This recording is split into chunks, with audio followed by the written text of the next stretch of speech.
Good morning, good morning, good morning. Welcome to another beautiful day of Spadas. As you can see, today is a very special day because today we're going to talk about pregnant women. We're not going to talk for long. We're going to go straight into it. But today's session is to help pregnant women.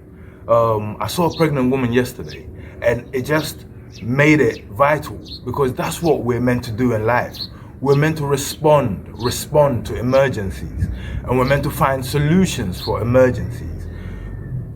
What I saw yesterday was obviously a pregnant woman, and her weight is being dragged forward, of course, so her back is being affected, which is something all pregnant women are fully aware of.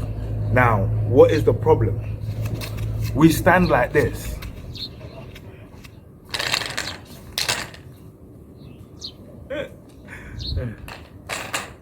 We stand like this. So if you have something protruding from here, the weight takes you forward like this. Yeah? So the woman, the pregnant woman, is always trying to do this. Is always trying to do what? This.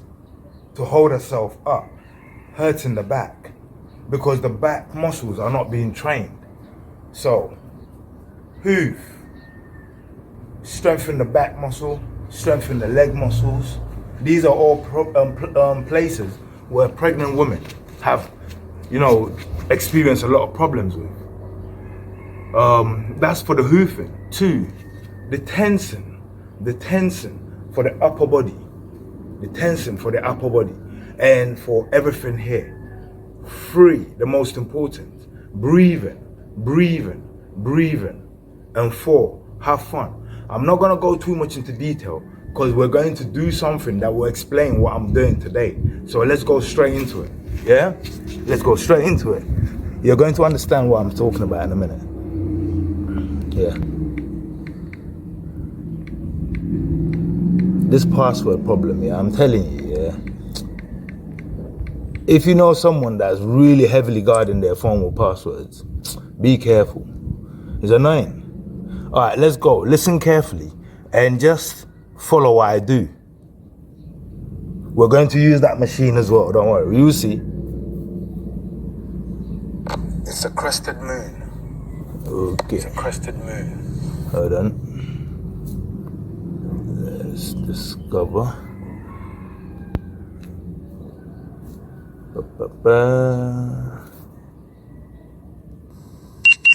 Good. Now let's go. Today, it's a crested moon. It's a crested moon. Today is Tuesday, the 9th of November, 2021. Listen to this. Pregnancy. I'm going to talk about pregnancy. And today, the Spadas session is going to be slightly different from the normal. Please, just bear with me. Yeah? Pregnancy. Today's Spadas exercise is going to be for pregnant women and pregnant men. I'll explain that in a minute. Pregnant women and pregnant men. And is the best exercise, and I advise you to just try it once. Just once, and tell yourself if I'm right or wrong. But get this. I once told a loved one of mine that I was once pregnant for almost 9 months, delivered the baby, and for the period I was pregnant, I went through all the emotions of pregnancy except for throwing up. My loved one looked at me funny, didn't respond, and changed the topic. Didn't want to encourage it. I laughed in my head. But a few months down the line, something happened. And he told me a story. And then when he finished, he said, "You see that day when you told me that? I knew you were right, but I didn't know how to tell you that." Understand this. I'm going to be very brief about this.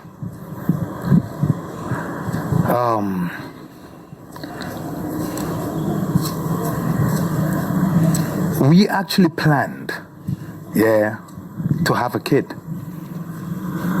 We didn't just and the kid came out of it. No. We planned it and we had a kid. So understand that we were expecting a kid. So I was expecting. So all I was praying for was that everything was okay with me and everything was okay with my partner. And all our actions was leading us to expecting. Do you see what I mean? So when we finally did the test and it turned out positive, the excitement and everything overwhelmed me. But obviously, it's a patient game. So understand this. During that time, after about 5 months into the pregnancy,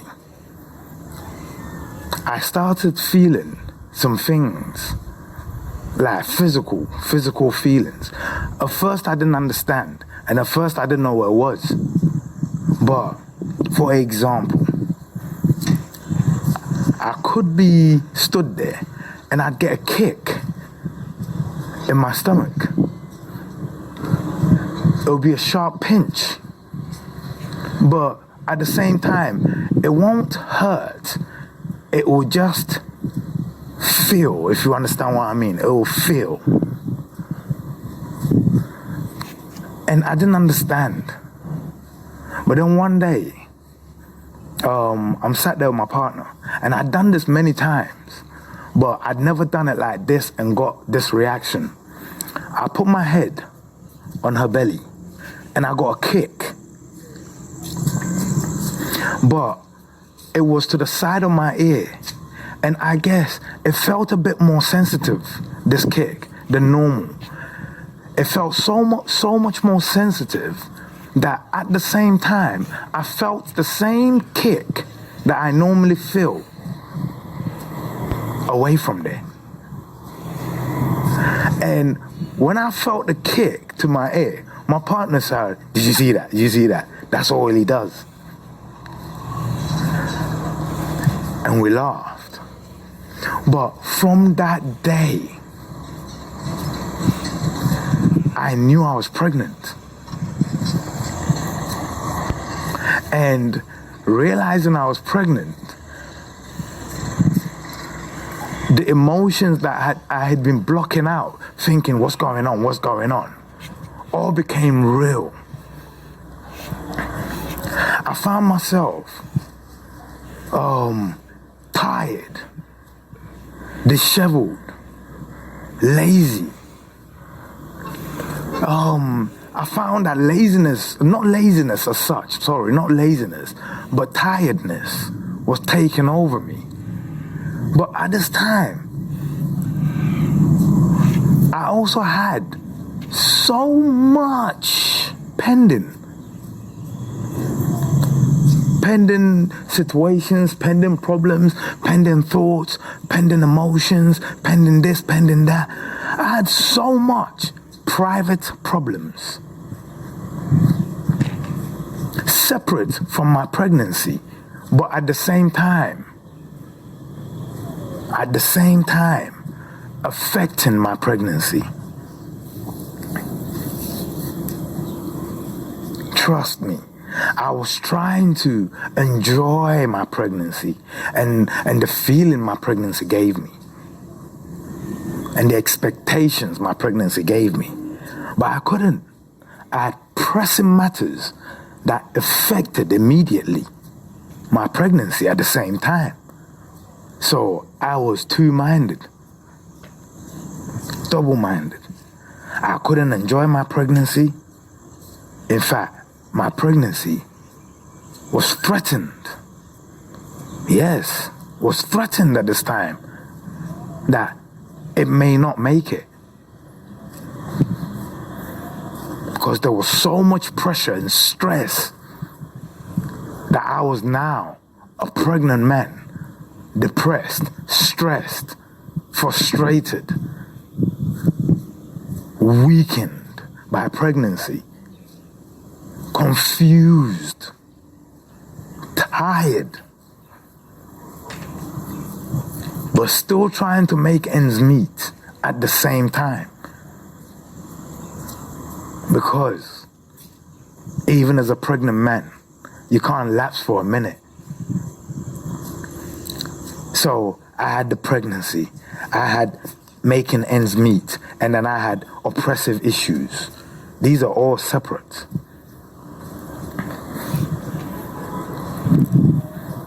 And then I had my partner, who's also pregnant. Listen, finally, the week came, just a week before Christmas, 2011.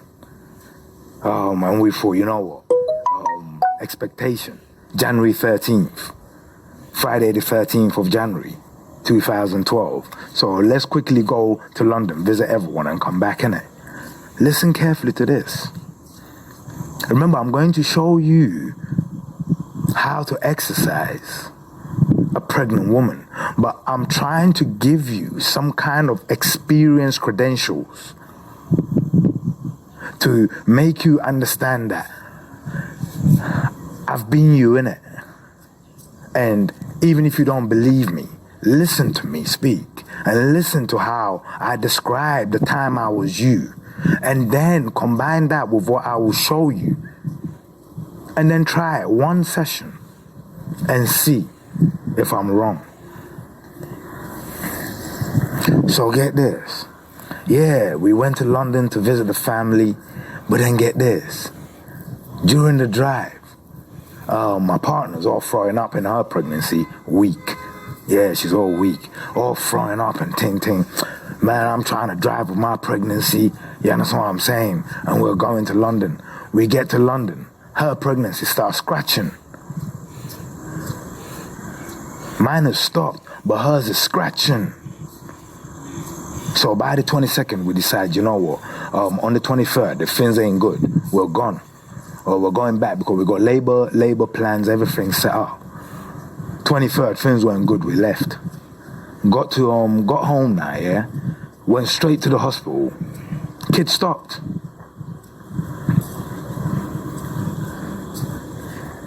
On our way back home, my pregnancy started kicking. We get to the car park at home. Her pregnancy is kicking again. Listen, it's mad. We had to go back to the hospital. They sent us back home. We get home, yeah? And get this, at this time. Listen, many occasions I've had to go and hide and cry because I'll be laid next to my partner and I'll be feeling the sensations she feels. Even though I feel them physically on her, I was feeling them physically in my stomach too. So get this, I didn't know how to explain that to her. I was even ashamed of it. So I would go into the bathroom to pretend I'm going to, shower or something like that. Listen, I'll give myself a good 30 minutes of emotional time. Come back looking strong. And come back and do my job. You understand what I'm saying? But get this, it was the hardest time. Come 24th now. Kid is ready to come, but it's playing around. Listen, this time now, I'm in there. Expecting, I'm in there. You understand what I'm saying? Listen. My hair's everywhere, my beard is everywhere, my face is all mangled up. Listen, months of not caring because I'm pregnant. Who cares? When you see a woman with a big belly looking bad, you should tell yourself she's looking good. She's carrying the weight of the world.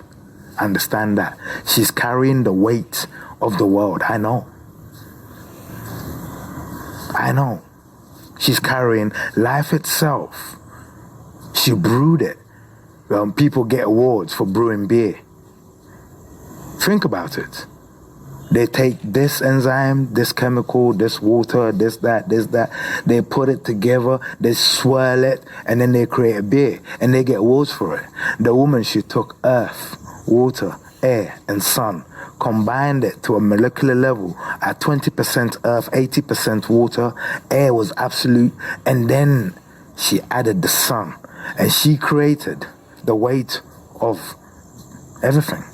She created life. You don't hear any woman being given an award saying, that birth, you see that particular birth, oh shit, there's your award.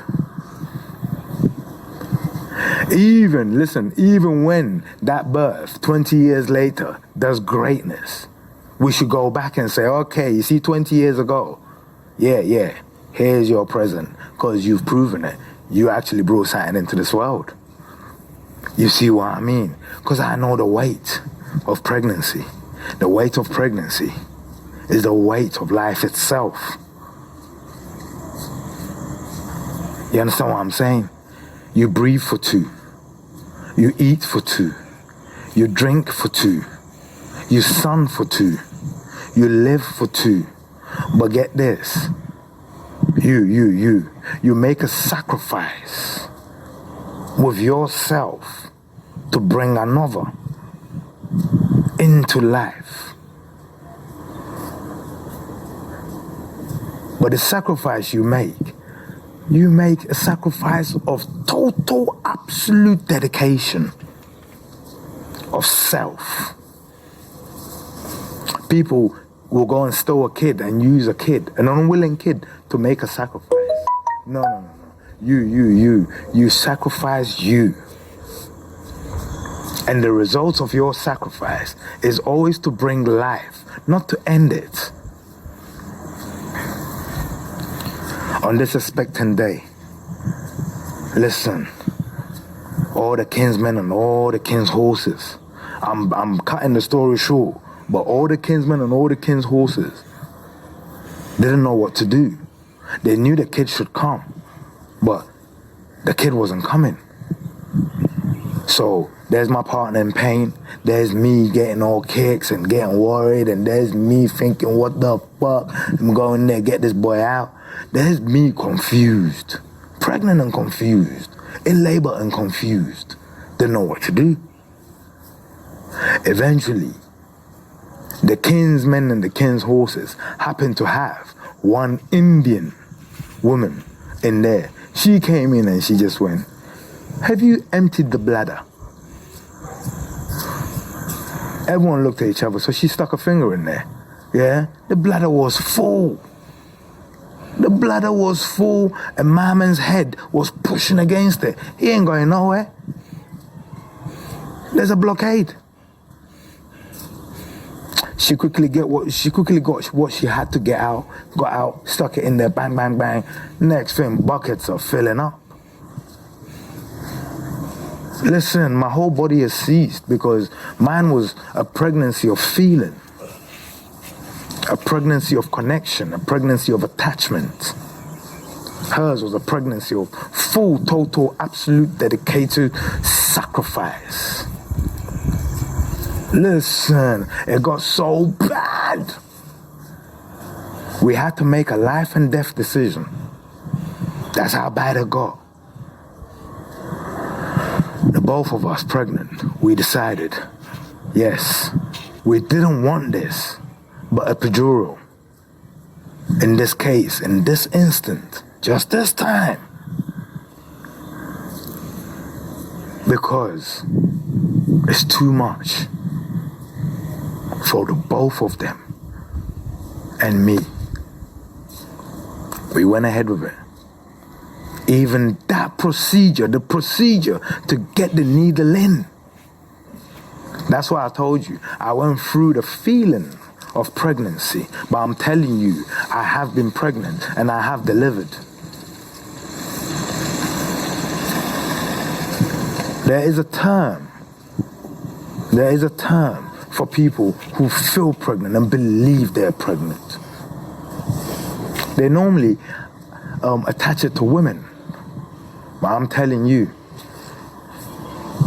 after my story, you will find that I'm not special, that many men do what men do best. They hide their true feelings. They mask it. But even gangsters cry. I'm telling you. See, when his head popped out, my whole body went numb. My whole body went numb. I remember just stood there.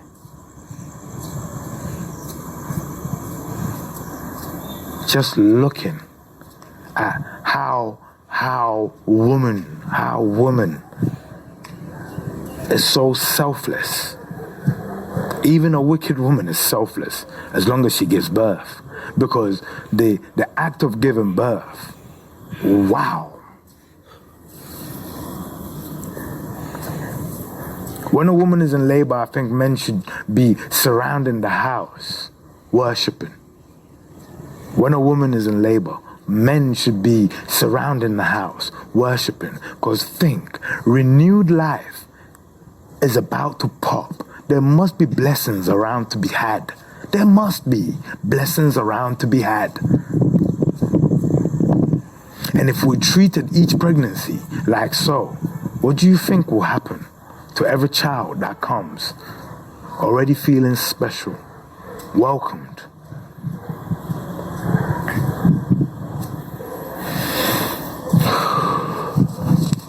Yeah, I didn't sleep for about a week.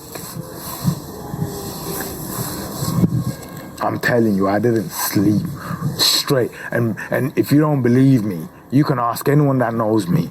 I can go without sleep for days on end.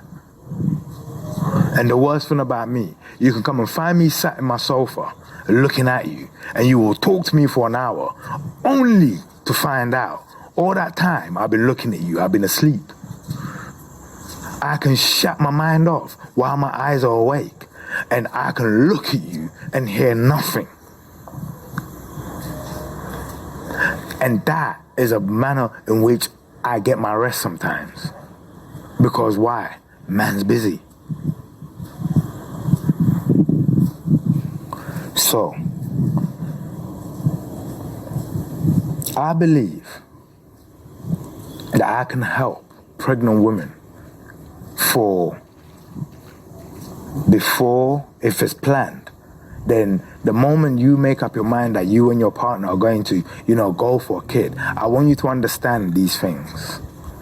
I want you to understand that the kid,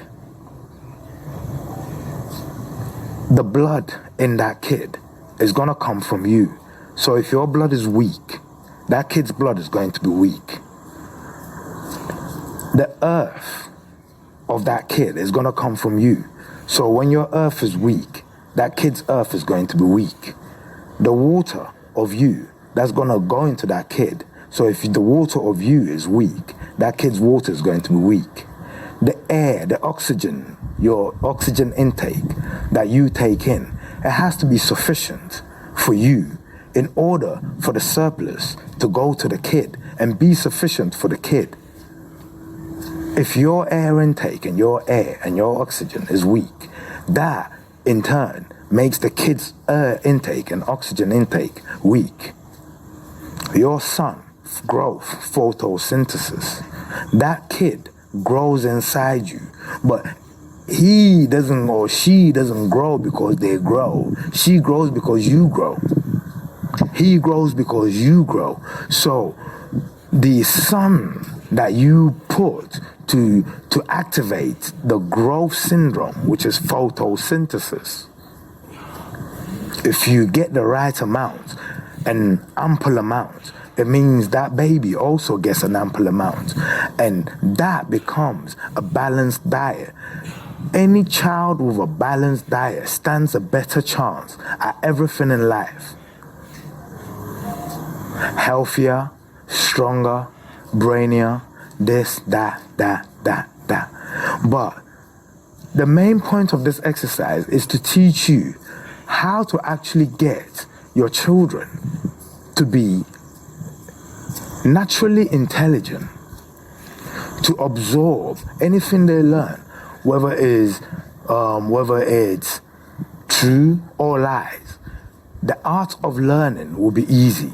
They will learn to absorb what they see, what they learn. They will learn to be able to use their mind to disintegrate the truth from the lies and the lies from the truth. Understand what I'm about to tell you. The food of the brain, the mind, which helps everything in your body to connect and think and act. Its food, the mind, is oxygen. Yes, its main food is oxygen. Hence why, the minute you're starved of oxygen, the first thing that dies is your brain. But because your brain doesn't control life, you're alive. Understand that? The first thing that dies is your brain. So you go brain dead. But they still find you alive because your brain doesn't control life. It just controls that which you do with life. So you've got life. Now use your brain to act with life. But if you're starved of oxygen, the first thing that cuts out is your brain. But you still got life because that which controls life is the heart. And although the heart requires oxygen as well, it normally has enough in the system, but the brain requires absolute. So, as a pregnant woman, the first exercise I'm going to show you is obviously Spadas. So the rules of Spadas is, listen, number one, hoof. You're pregnant, your belly's big, you're not able to do most exercises, or your belly's going to get big. You're not able to do most exercises, but you will be able to activate the muscles from your lower tippy toes all the way to the back of your body, still training your muscles. So number one, hoof. Number two, although you can't do much with your frontal belly area, you can still, train your arms, train the rest of your body, your back, your legs, the side of your arm, your chest, your breast, get everything firmed up. So, at every opportunity, tense.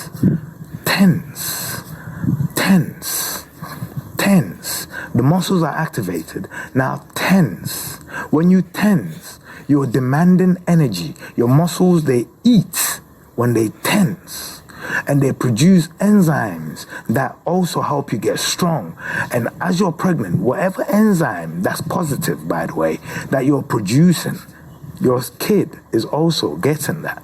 If it's stress enzymes, your kid is also getting stress enzymes. So produce the right enzymes. So tense, demand for the energy. 3, breathe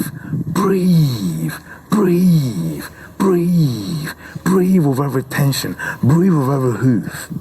Why? Because oxygen is the food for every sinew of you. If you're starved of oxygen, any part of your body, so for example, listen, if I take a belt, carefully, and I tie it around your upper knee and strap it hard and leave it on for a couple of days, I can amputate your lower leg without you even feeling a thing till I get to the bone. Why? Because all your muscles will eventually deplete and die because they're not getting the right supply of blood, the right supply of oxygen, the right supply of oxygenated blood. So they will die.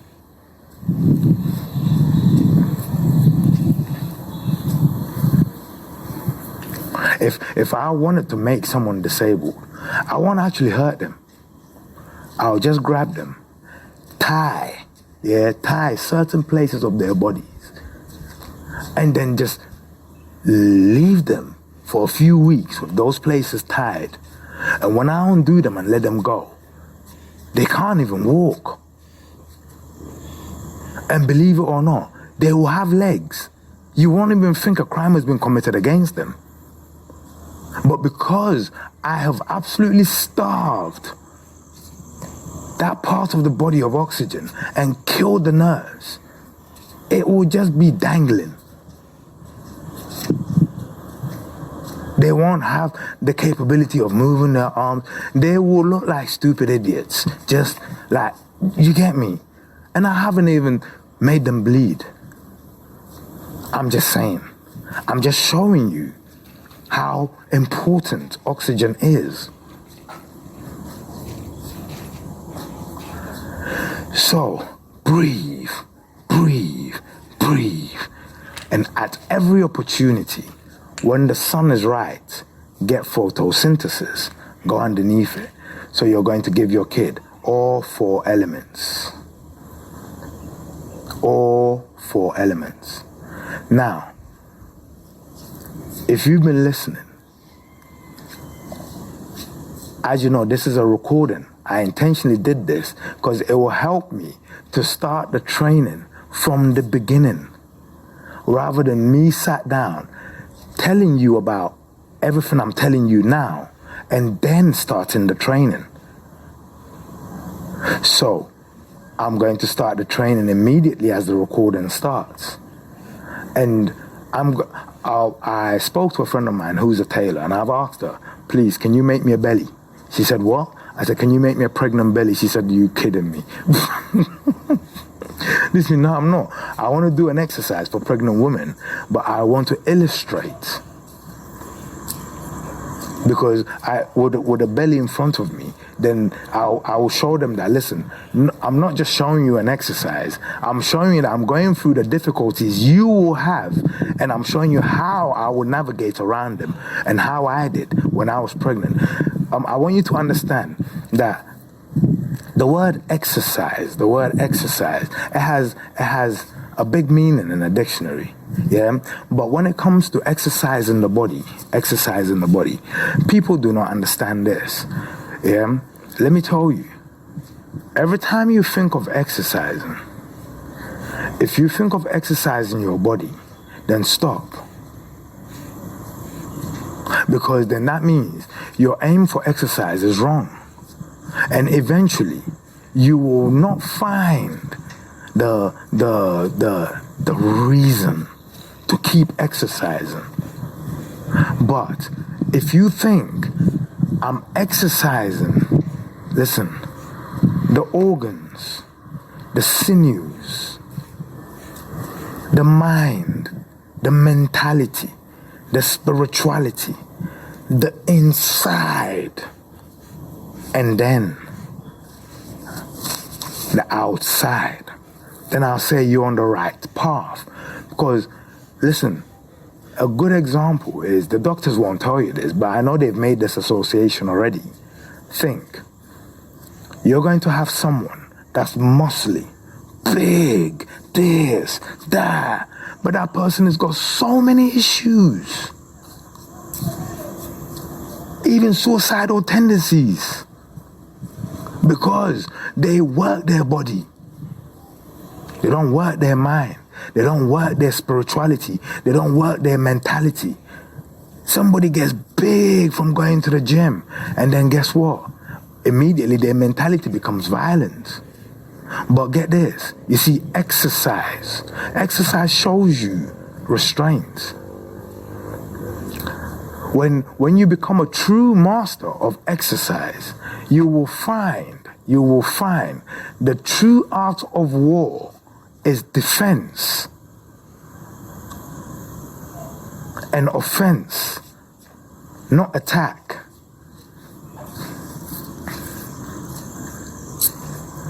Because a true warrior and a true strong person doesn't go looking for fights.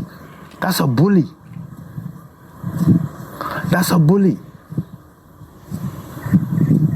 And for every bully, yeah, there is a medication for. Let me give you an example. You should take Bible stories and the Quranic stories, even if you don't believe in Bible or the Quran, or let's say any other religious text, because all religious texts will tell you, will try to give you the idea of their religion being good. So take the goodness of the religion, yeah, Take the goodness of the religion. So the Bible tells you, oh, be pious, be this, be that. The Quran tells you that. I'm sure the Hindi texts tells you that. I'm sure the Hindu texts tell you that. I'm sure, you understand what I'm saying? Loads of things tell you that. But get this. Whether you don't believe or whether you believe, take the stories in them as, let's say, advice. So you don't believe in the Bible, fine, but let's take the story of David and Goliath, yeah, and let's bring it into real life. You're at school, there's a bully. He's big, that's why he's a bully. He's strong, that's why he's a bully. You're little, that's why he's bullying you. You're weak, that's why he's bullying you. He's got bare friends behind him as well. That's why he's bullying you. But you see God, yeah? Or let's say, if you don't believe in God, you believe in the natural order. You see the natural order, like the Chinese say, is yin and yang. No way, listen, for every bad apple, yeah, life brings forth. Life will bring forth a good apple that combats the bad apple. Life will never leave life stranded. Do you see what I mean? So there's always something to kill that thing that kills everything. So if you think you're Goliath, believe you me, your David is somewhere, and in your bullying antics, you're going to come across him or her. This story has gone wayward, isn't it? But I'm just trying to get to a point. You're going to come across him or her. Because believe you me, however strong you are, there's someone out there specifically made stronger than you, but probably not stronger than the guys you beat. Because why? That person has been made to defeat you at every level by destiny's order, just to teach you a lesson. So you keep bullying, and then you go and slap, yeah, one little kid, bah. Say his name is Franklin, bah. Yeah? And you're like, what? And then Franklin slaps you back, bah. And then you go and call your dad, and your dad slaps Franklin, bah. You've just got your dad into trouble.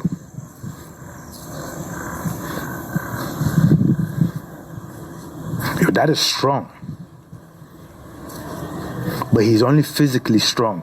Because had he been mentally, spiritually, and everything strong, as a dad, he would have come, taken you, gone to see Franklin's mom, asked for Franklin's dad, and said, listen, our kids are not getting on. They are fighting. I don't know the reason why. I want to find out why. So please, find out from Franklin what my child has done to him, and then I'll find out. If my child lies, you'll see. But at the end of it, I want these two kids to live a peaceful coexistence. That's what Franklin's dad would have done. You see what I mean? Like that. But no, he slapped him. Bah. Temporary insanity. Straight up, temporary insanity. I don't remember nothing. I just saw blood in my eyes, and I don't remember nothing. All I know is that was child abuse, and the child didn't deserve that. An adult should not hit a child, and it hurts my heart. But I don't remember anything. Nothing. Even if they have a camera and a recording, I still don't remember it. Because why? I wasn't myself. I'm not saying you didn't see me do it. I wasn't hiding. That's the whole point. That's the whole point. I wasn't hiding. Who does that? He must be crazy. And if he's crazy, we know he's not always crazy. It must be the incident. It's temporary, He was temporarily insane. Temporary insanity. At the worst, manslaughter. True. At the worst, time served. 5 years on probation, time served. 1.5 years during the case. Yeah, shouldn't have hit a kid. Shouldn't have hit a kid. Shouldn't have hit a kid. He's an adult. Kids fight. An adult solve the fight and find resolutions. So kids can, learn peace and learn coexistence. When the adult perpetuates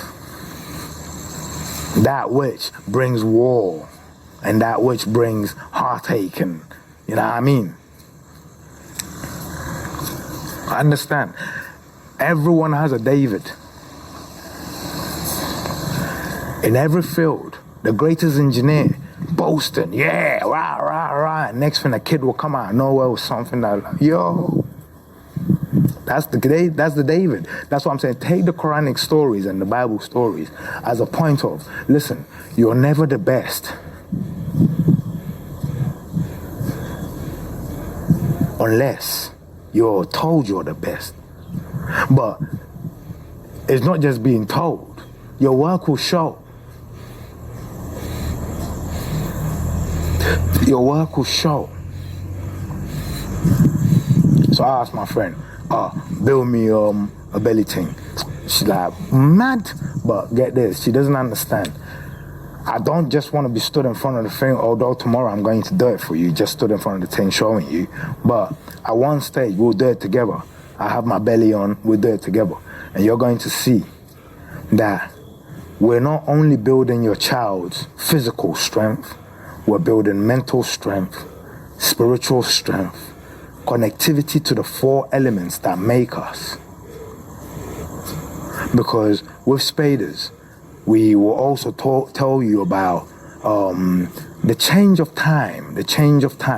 You see, at the moment we are on 6666, which is the main time. Morning, afternoon, evening, and night.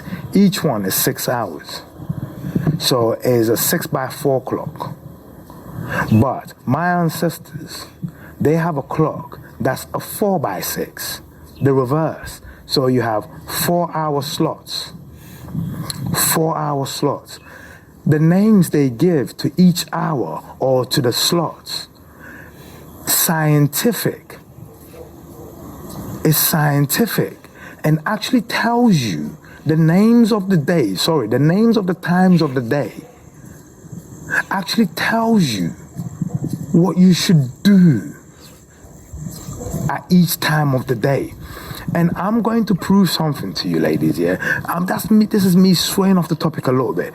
But telling you about this time key is called the ORA time key, where we break your day down into 6 slots of 4 hours. And then I'll give you each name of each slot or each clock. And then I'll explain what each word means. And you are going to realize my people tell you what time to breathe. Listen, what time to go for breath. What time to go for sun. What time to eat breakfast. What time to do this. What time to do that. What time to do that. They don't just tell you that it's morning. No. The name for the word morning actually tells you what you should be doing at that time of the morning. Like there's one, let me tell you, it's a 2-hour slot. And the 2-hour slot is called Ahumachi. Let me break it down for you. Ahumachi. Ahumachi. Ahum means a breath or breathe.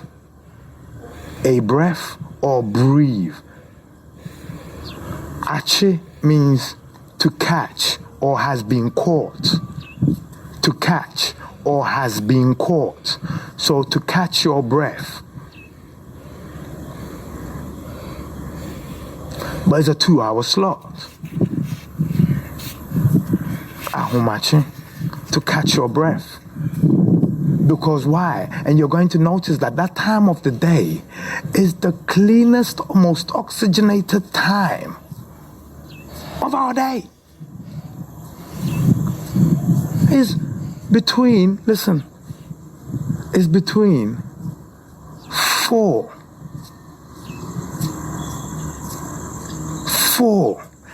and 6. 2 hours. Catch your breath for 2 hours. What are you doing? You're exercising your inside. What are you doing? Oxygenating your blood, strengthening your blood.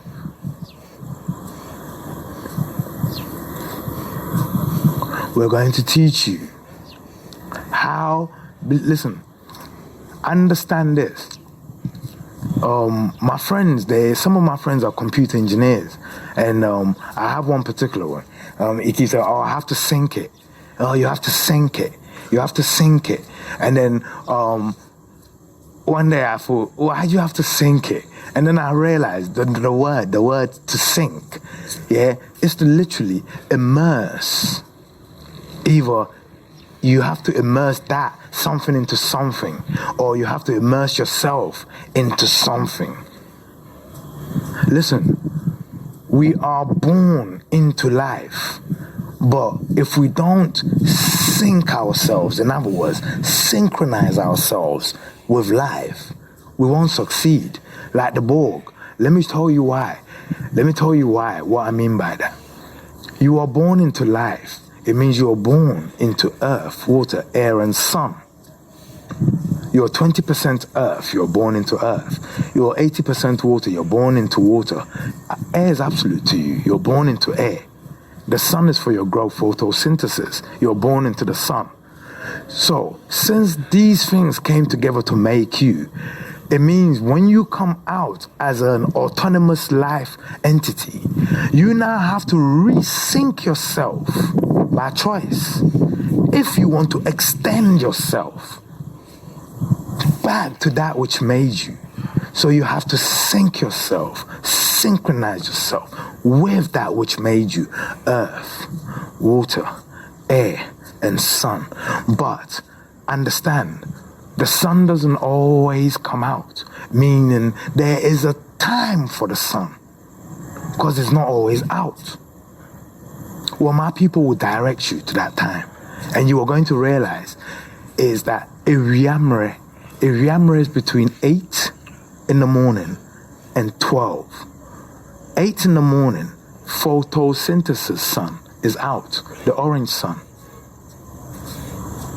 It's probably out, and the sun won't get hot to around 11 going. But my people call it Iriamre. Iria means sun, Mre means time. If someone says sun time, what does it mean? It means time to go under the sun. The language. Listen, we speak English, and then when we want to learn about science in English, we go to the science book, which speaks a different language.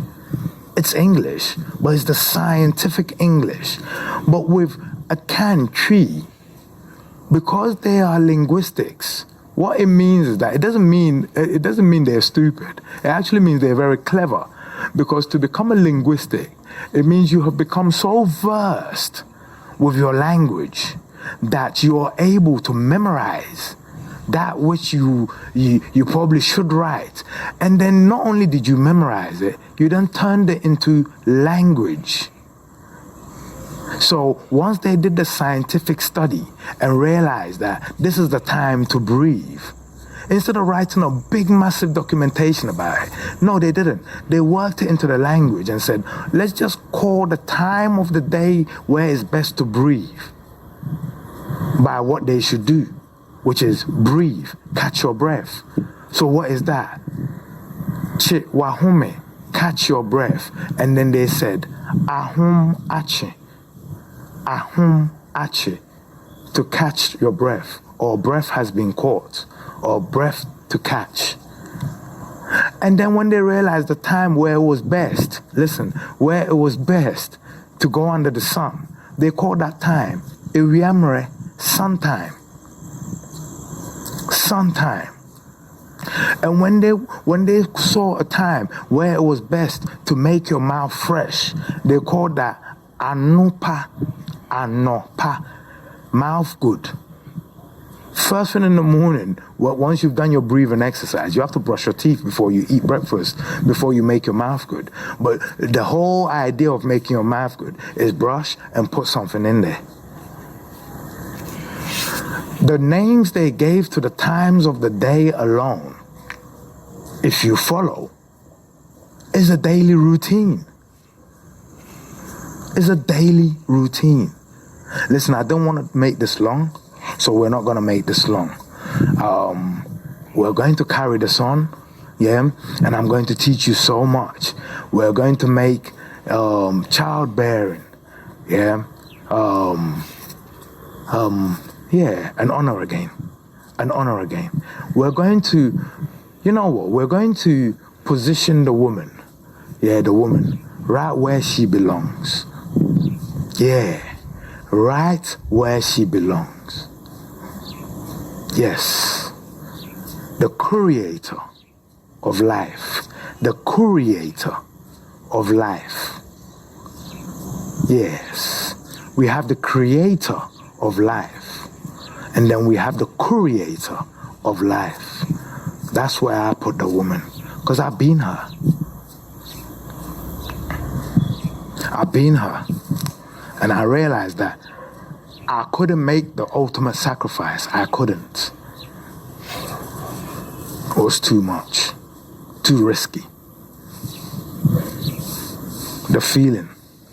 It was too much. Too hard to bear. I love you. Keep doing what you do best. Keep giving life what it needs. Because of all the bad seeds, we need a balance. Give life what it needs and let your children be the balance life needs. As some people are pumping, stress into the pregnancy, you pump positivity into your pregnancy. As some people are pumping carbon dioxide into their, you pump oxygen into your pregnancy. Be the yin to their yang and be the yang to their yin. If you say you're good, listen, being good. Somebody's on cocaine right now and madness, and they're trying to have a kid with their missus. The man doesn't know that the cocaine affects the sperm. Affects the sperm. It's not, that's what I'm saying. There's a lot of sacrifice you need to make once you make the ultimate decision that you're going to be involved in the act of creating life. From that moment, you have to be ready to sacrifice everything. That's not good. To give you a greater chance of bringing good into this world. I love humanity. I'm telling you. Listen, I've had many girlfriends, and I could tell you stories all day long.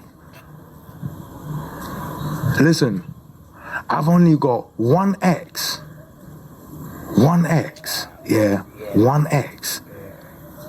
in my life that I will never talk to again. Forget her. You get me? Forget her. You know what?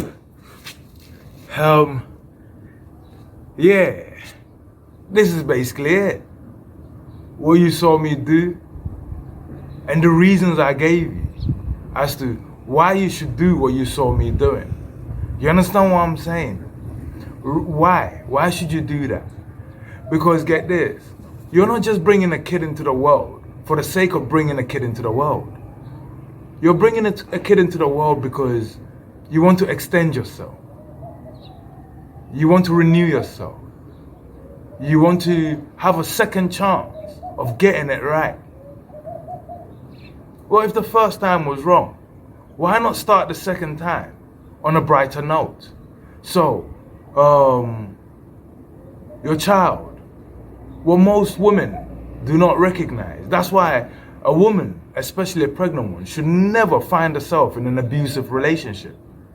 Because get this, you see the umbilical cord, it is connected, yeah? Every single part of you, the sinews and the nerves, they all end here. Your navel, your belly button. And because everything is recognized there, that becomes the ultimate plug-in point for the baby. The baby's body has to recognize everything that the real body needs, but it needs to take example from somewhere. The example is from the host, the mom, hooks up. Now, when the baby is hooked up to the umbilical cord, any abuse that is affecting the mother would affect the baby. In some cases, I've seen this. In some cases, it is so serious that, say for example, an example I can give is during the pregnancy, a lady was attacked with hot water and it was thrown onto her and it scorched her here while she was pregnant. This was really traumatizing. Do you see what I mean? Now, when she gave birth, the baby had what people call birthmark, but it's not a birthmark. It's a sign of abuse. Exactly where the mother had received her injuries. Anything that's good that affects you automatically affects your baby. Anything that's positive that affects you automatically affects your baby. Anything that's bad, anything that's negative is the same. You're thinking for two, you're running for two, eating for two, living for two. You listen, get this. They call it the Nobel Peace Prize or the Nobel Prize. No recipient of the Nobel Prize has a bell in their head. And even the people who give it, it's a joke. Why? Listen to this. People have been credited for creating atomic energy, for creating nuclear fusion energy waste, for creating that which destroys us. And what manner did they use to do it? They used a manner called chemistry. Chemistry is the art of mixing different agents to achieve one objective. So you're going to mix two things to achieve one thing. You're going to mix 10 things to achieve one thing. And these people are concocting death. Nobel Peace Prize for gun creation, Nobel Peace Prize for bomb creation, Nobel Peace Prize for bullshit creation. And all they did was concocted a few things, nothing that generated life, but rather was very good at expelling life. Now let me tell you about a chemist you don't know. Her name is Womb Man. She took 20% water, 20% earth, 80% water. She added some steam and some air to it, some oxygen to it. And she let the sun, the fire, simmer it. After 9 months, she ended up with a carbon copy of humanity. The greatest chemist in the world is the woman.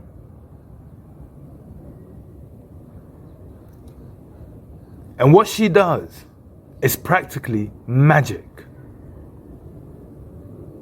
A magician will make a woman vanish and she will reappear over there, and when we clap, a woman will take earth, water, air, and sun, give birth to a human being, a whole new creation. And sometimes we'll find that creation in the bin. We are the reason why we suffer. Listen, there's a new day, new season.